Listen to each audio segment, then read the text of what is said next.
Bonjour à tous, bienvenue chez Flat Twin Moto, atelier spécialisé dans les motos BMW en Belgique à Limal. Alors aujourd'hui on va la faire courte parce que c'est déjà une moto que vous avez vue, mais surtout pour un point de comparaison par rapport à l'autre R100S que nous avons pour l'instant aussi de stock, la version américaine.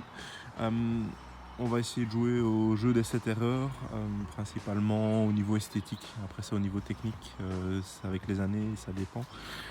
Mais au niveau esthétique, c'est assez facile à différencier. Donc sur celle-ci, vous êtes sur une deuxième série Matching Numbers.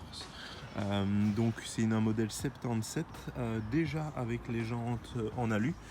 Bien faire attention qu'il y ait les renforts au niveau des jantes. Il y a eu une action technique chez BMW pour modifier ça parce qu'elle se fissurait à l'époque. Deuxième spécificité, vous avez le carter rond à l'avant.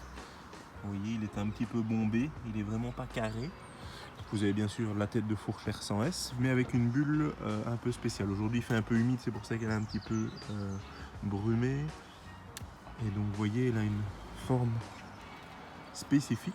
Et alors, quatrième point de différenciation par rapport à l'autre, vous avez le feu arrière qui est un petit peu plus grand comme celui des RT. Donc celle-ci est dans son jus, elle n'est pas parfaite, c'est une très bonne base de restauration, elle tourne, elle roule, il n'y a pas de perte d'huile, pas de consommation, elle ne fume pas, elle est vraiment en bon état mécanique et technique, mais au niveau esthétique il y a quelques petits travaux à faire. Donc vous avez une moto belge, ici vous voyez il y a le seau, à l'époque BMW mettait un seau sur le carter moteur au-dessus du numéro de châssis.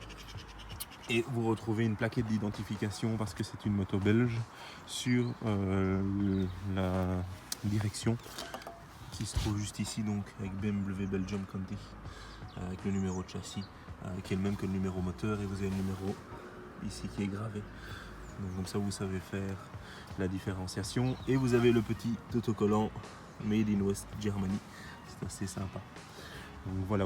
Je n'ai fini pour celle-ci, comme ça vous l'avez vu, elle sera bientôt disponible à la vente. N'hésitez pas à nous suivre sur les réseaux Facebook, Instagram, YouTube, et à laisser un avis si vous êtes content de notre service. À bientôt.